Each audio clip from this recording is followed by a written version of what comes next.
में उस महान चिंतन और श्रेष्ठ विद्या को स्पष्ट कर रहा हूं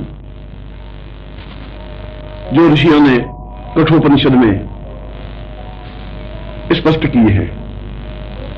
अगर देखा जाए तो हमारे शास्त्रों में और उपनिषदों में कठोपनिषद अपने आप में उज्ज्वल हीरक रत्न की तरह है, जिसका एक एक अक्षर अपने आप में अत्यंत महत्वपूर्ण और दिव्य है, क्योंकि इस उपनिषद में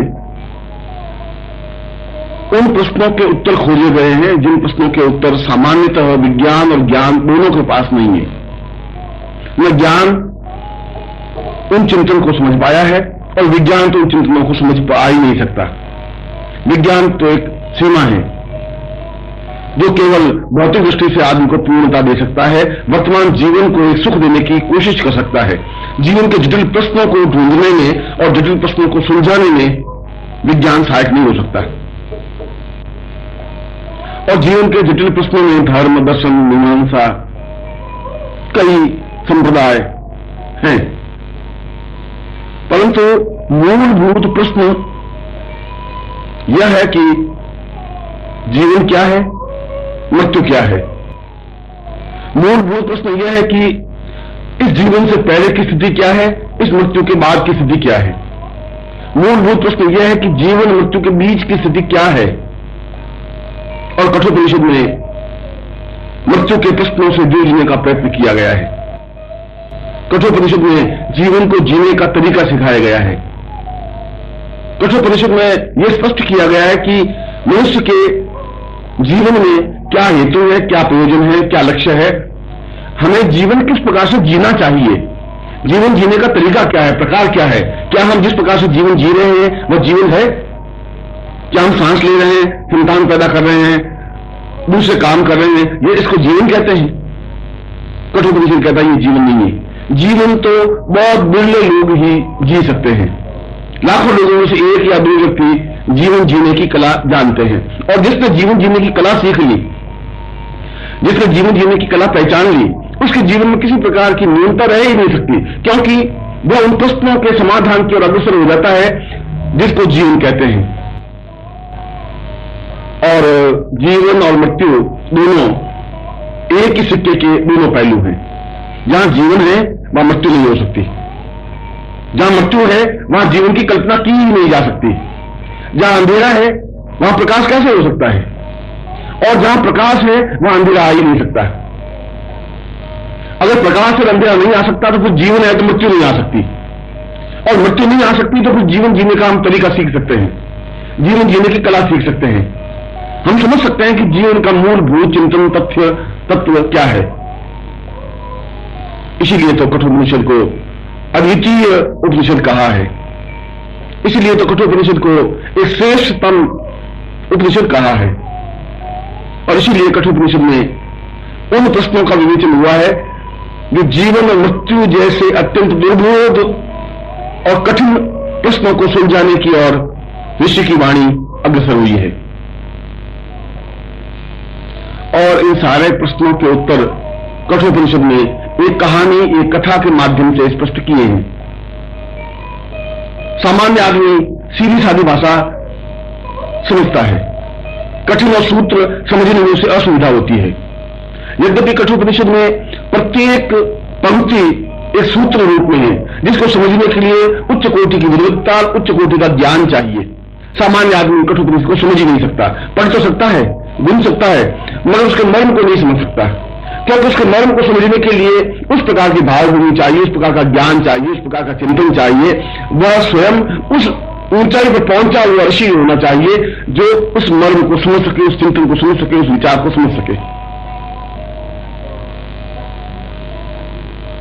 महर्षि उद्दालक अत्यंत श्रेष्ठ ऋषि हुए, राजा हुए, अत्यंत अद्वितीय महान ऋषि और महान राजा भी। जो राजा हो सकता है वह ऋषि भी हो सकता है, जो भोग हो सकता है वह वैराग्य को भी समझ सकता है, सीख सकता है। जिसे भोग होगा ही नहीं वो वैराग्य को समझ ही नहीं सकता। जिसने वैराग्य को नहीं देखा वो भोग को भी नहीं दे सकता। इसीलिए उच्च कोटि के जितने भी चिंतक बने, बुद्ध बने, तो पहले बहुत भोगी थे, राजा थे, राजपुत्र थे, और उसके बाद सन्यासी हुए, बुद्ध बन गए। महावीर थे, राजकुल से थे, उच्च कोटि के राजा के पुत्र थे, और फिर सन्यासी बन गए। जितने भी सन्यासी योगी हुए, उन्होंने जीवन के भोग को भी समझा, उन्होंने जीवन के संन्यास मार्ग को भी समझा, और ये दोनों एक सिक्के के पहलू हैं। क्योंकि बिना भोग को समझे संन्यास समझा ही नहीं रास्ता। आखिर संन्यास क्या चीज है? भोग की निवृत्ति, कृष्णों की निवृत्ति तो भोग है, संन्यास है। आखिर वे भोग कौन से जिसकी निवृत्ति हो? इसलिए मृत्यु को समझने के लिए जीवन को समझना जरूरी है। अगर जीवन को नहीं समझ सकते तो मृत्यु को भी नहीं समझ सकते। मृत्यु क्या है, मृत्यु का स्वरूप क्या है, मृत्यु का सौंदर्य क्या है, और मृत्यु से हम किस प्रकार से आलिंगन हो सकते हैं, मृत्यु से किस प्रकार से आबद्ध हो सकते हैं, मृत्यु हमारा किस प्रकार से मित्र बन सकता है, सखा बन सकता है, मृत्यु के साथ हम किस प्रकार से समय व्यतीत कर सकते हैं, मृत्यु के साथ समय व्यतीत करने की कला कठोपनिषद। और जब महर्षि उद्दालक ने ब्राह्मणों को 1,00,000 गायें देने का निर्णय किया, तो उसने मैदान में उन गायों को एकत्र किया, और महर्षि उद्दालक का ही पुत्र नचिकेता था। नचिकेता ने उन गायों को देखा, छोटा सा बालक, मगर छोटा सा बालक भी अपने आप में पूर्ण ज्ञान रखने वाला व्यक्ति होता है। कोई बालक छोटा नहीं होता, कोई बालक वृद्ध नहीं होता। आयु और मन दोनों अलग अलग चीजें हैं।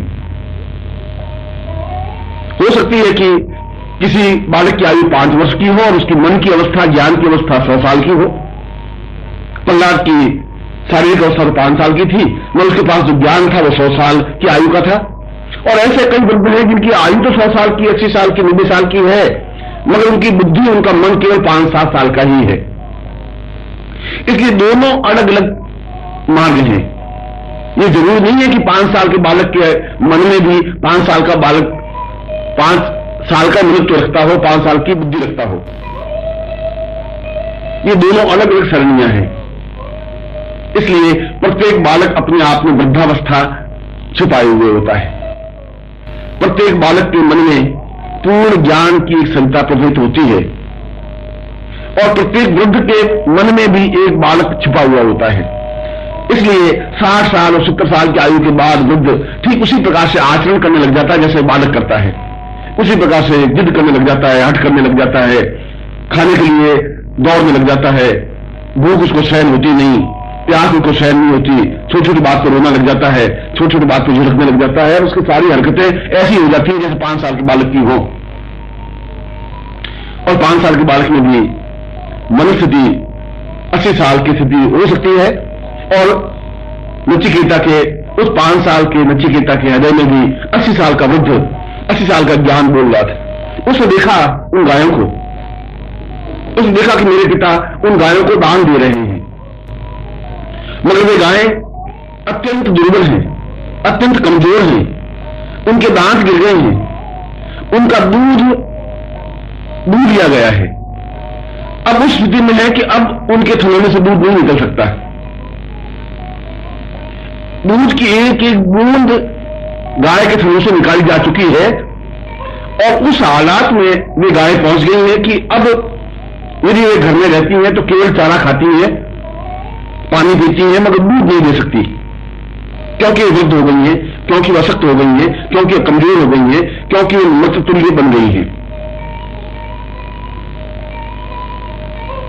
और ऐसी गाय उन ब्राह्मणों को दान दी जा रही है। नचिकेता सोचता है कि इन गायों को दान देने से कैसा दान होगा, इन गायों को दान देकर के ब्राह्मण इन गायों से क्या प्राप्त करेंगे। जिनके मुंह में दांत नहीं है वे गायें क्या करेंगी, जिनके थनों में दूध नहीं है उन गायों को वे ब्राह्मण लेकर करेंगे क्या। और मेरे पिता इतने स्वार्थी क्यों हो गए हैं, इतने घटिया स्तर के व्यक्ति क्यों हो गए हैं? एक बालक अपने पिता के बारे में अगर ऐसा सोचता है तो उसका ज्ञान 80 साल की आयु के बराबर है, और उस उद्दालक का ज्ञान, उद्दालक का चिंतन एक 15 साल की बालक की आयु की तरह है। वो ये सोचता है कि ये गायें मेरे घर में भार स्वरूप हैं, अब इन गायों को दान दे देनी चाहिए जिससे कि ये गंदगी, ये भार मिटे, इसकी जगह में दूसरी ताजी और सुंदर दूध देने वाली गायों को ला सकूं। परंतु नचिकेता तो दुखी है। नचिकेता टुकड़ टुकड़ उन गायों को ताक रहा है जिनकी आंखों में आंसू है, जिनकी आंखों में निरुष्टता है, जिनकी आंखों में दुर्बलता है, जिनकी हड्डियां साफ साफ दिखाई दे रही हैं, जो मृत चुल्ली हैं, जो निश्वास फेंक रही हैं। और ये हमारा दुर्भाग्य है और ये हमारी घटियापन है कि हम दान उस चीज का देते हैं जो चीज हमारे लिए व्यर्थ होती है। ये हमारी बुद्धि है, ये हमारा तर्क है, ये हमारी चालाकी है, धूर्तता है कि हम दान भी देते हैं तो उस चीज का दान देते हैं जिस चीज की हमें कोई ज्ञान नहीं होता, जिस चीज की जरूरत नहीं होती, जो घर में व्यस्त होती है, जो घर में व्यस्त होती है उसको दान दे देते हैं। मगर ऐसा दान तो अपने आप में दान नहीं कहलाता। ऐसा दान देने का प्रयोजन कुछ अर्थ नहीं रखता, कोई महत्व नहीं रखता। इसलिए शास्त्रों में तो यह स्पष्ट है कि दान वो दिया जाए जो तुम्हें बहुत अधिक प्रिय हो, अत्यंत तुम्हारे लिए आवश्यक हो, जिसके बिना तुम्हारा काम चल नहीं सकता, उस चीज का दान दो। वो दान देने की प्रक्रिया है, वो दान देने का धर्म है, वो दान देने का कर्तव्य है। घर में जो बेकार पड़ी हुई चीज है उसको दान देना अपने आप में कोई प्रयोजन नहीं रखता। और इसीलिए शब्द बन गया कन्यादान। कन्या बड़ी हो गई, अब उस कन्या की घर में कोई उपयोगिता नहीं है, क्योंकि अब उस कन्या की रखवाली करना बहुत कठिन हो गया है। कन्या यौवन में प्रवेश कर गई है, वह जवान हो गई है, वह गरीब मोहल्ले में जाती है तो कभी न कभी बदनामी हो सकती है, और बदनामी हो सकती है तो तकलीफ होगी, परेशानी होगी। अब उसकी रक्षा करना बहुत कठिन हो गया है, इसलिए उसको दान कर दिया जाए। और दान करके आदमी निश्चिंत हो जाता है कि मैंने ये अपनी बोझ, ये अपनी सुरक्षा की जिम्मेदारी दूसरों को सौंप दी। इसलिए तो ऐसा शब्द बना। परंतु दान का तात्पर्य जो अत्यंत महत्वपूर्ण हो, जो आवश्यक हो, जो उपयोगी हो, जिसके बिना काम नहीं चल सकता हो, दान उसका दिया जाना चाहिए। परंतु उद्दालक तो चालाक था, दूर था। उद्दालक तो उन गायों को दान देना चाहता था जो गायें व्यर्थ थी, जिन गायों को उसमें दूध नहीं था, जो बछड़े पैदा नहीं कर सकती थी, जो मृत तुल्य थी। और नचिकेता उन गायों को और अपने पिता की चालाकी को देख रहा था। वो 5 साल का बालक ये मंथन कर रहा था, विचार कर रहा था कि क्या यह उचित है, क्या इसको दान दिया जाना चाहिए, क्या इस प्रकार का दान अनुकूल है, और क्या यह परंपरा मेरे पिता से मुझ तक और मेरे पीढ़ियों तक जाएगी तो क्या यह उचित रहेगा। यदि इस दुर्बुद्धि को यही नहीं रोका गया तो आने वाली पीढ़ियां एक अजीब सी बीमारी से ग्रस्त हो जाएंगी और वे उस प्रकार का दान देने की कोशिश करेंगी जो दान उनके लिए व्यर्थ है। वह पिता के पास गया, नचिकेता उद्दालक के पास गया और हाथ जोड़ करके पिता को पूछा, कहा, आप ये गाय दान में क्यों दे रहे हैं? इन गायों को दान देने से क्या लाभ होगा? ये गाय तो वृद्ध हो गई है, अब ये गाय सुंदर बछड़े उत्पन्न नहीं कर सकती, अब इन गायों के थनों में दूध नहीं है, अब इन गायों के शरीर में मांस नहीं है, रक्त नहीं है, ये मृत चुल्ली हैं, ये 1-2 साल में मर जाएंगी। इनको दान देने से ब्राह्मणों का क्या हित होगा? ब्राह्मण इन गायों को लेकर क्या करेंगे? और ब्राह्मण तो लालचवश इन गायों को ले भी लेंगे या भयवश ले लेंगे कि राजा दान दे रहा है, नहीं लेंगे तो कल राजा दुख दे सकता है, तकलीफ दे सकता है, राजी निकाला कर सकता है। वो भय के मारे या लालच के मारे इन गायों को दान में ले लेंगे। मगर आप ये गायें दान में क्यों ले रहे हैं? इन गायों को दान देने का क्या प्रयोजन है? क्या ये उचित है? क्या ये मर्यादा अनुकूल है?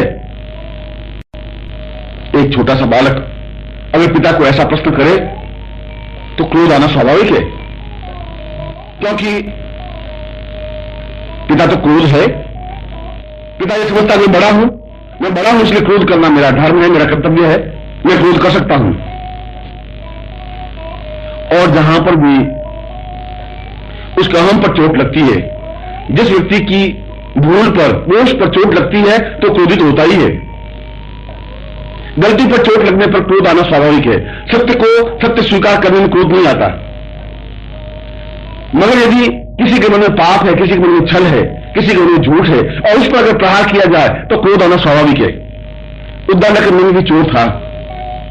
उद्दालक के मन में भी एक कुबुद्धि थी। वो समझ रहा था कि मुझे इस गायों के समूह को जो फालतू घास खा रही है, जो फालतू पानी पी रही है, जो व्यर्थ है, इनको निकाल देना चाहिए। ये चोर, ये धूर्तता, ये छल उसके मन में था और नचिकेता ने इसी छल पर प्रहार किया, इसी छल पर उंगली रखी, इसी घाव पर उसने उंगली रख करके पूछा कि क्या ये गायें दान देना उचित है?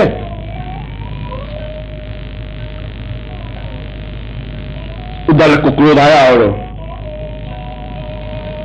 क्रोध के मारे आंखें लाल करके गुस्से के द्वारा दोनों मुट्ठियों को भीनीच करके, इसलिए कि ये छोटा सा बालक मेरे सामने खड़ा होकर जबान लड़ाता है। बड़े बड़े महीपति जब मेरे सामने सिर ऊंचा नहीं उठाते तो इस लड़के की इतनी बुद्धि, इतनी हैसियत कि ये मेरे सामने खड़ा हो, मुझसे आंखें लड़ा करके बात करे। इसको क्या मतलब है मेरे काजों में टांग अड़ाने की? इसको क्या जरूरत है जो मैं कर रहा हूं उसके बीच में व्याघात उत्पन्न करने की? ये कौन होता है? अगर पुत्र भी है तो ये बीच में क्यों पड़ रहा है? और उसने फटकार दिया। नचिकेता ने हाथ जोड़कर के प्रश्न किया कि यदि इन गायों को, जो बेकार की गायें हैं, इनको यदि आप दान दे रहे हैं, इसलिए दान दे रहे हैं कि ये सब व्यर्थ हैं, आपके घर में भार तुल्य हैं, तो क्या मैं कभी भार तुल्य बन जाऊंगा, व्यर्थ बन जाऊंगा, तो क्या आप मुझे भी दान दे देंगे? एक बड़ा तीक्ष्ण प्रश्न था। एक बड़ा ऐसा प्रश्न था कि जिसका उत्तर अपने आप में कुछ नहीं, कि क्या मैं कभी वृद्ध हो जाऊंगा तो क्या फिर मुझे भी दान दिया जाना चाहिए? क्या मुझे भी आप दे देंगे? और दे देंगे किसको देंगे? आप मुझे दान देंगे तो ब्राह्मणों को देंगे, और क्या मुझे दान दे देंगे? उद्दालक तो क्रोध के घोड़े पर सवार था। सारे शरीर में क्रोध व्याप्त था, सारा शरीर लाल सुर्ख था। उसने कहा हां हां, मैं तुझे भी दे दूंगा, अगर तू बाहर शुरू होगा तो मैं तुझे भी दे दूंगा। नचिकेता ने कहा आप किसे देंगे? मुझे कौन स्वीकार करेगा? दान कौन लेगा? आप मुझे दान में दे भी देंगे तो कौन लेगा? आप किसे देंगे? और क्रोध के बारे में उद्दालक कहता कि मैं तुझे मृत्यु को दे दूंगा, जा तू मृत्यु के पास जा। उद्दालक ने तो क्रोध में यह बात कही। नचिकेता ने पिता की आज्ञा को स्वीकार किया। अंतर था दोनों में। वह क्रोध में था, वह शांतमय था।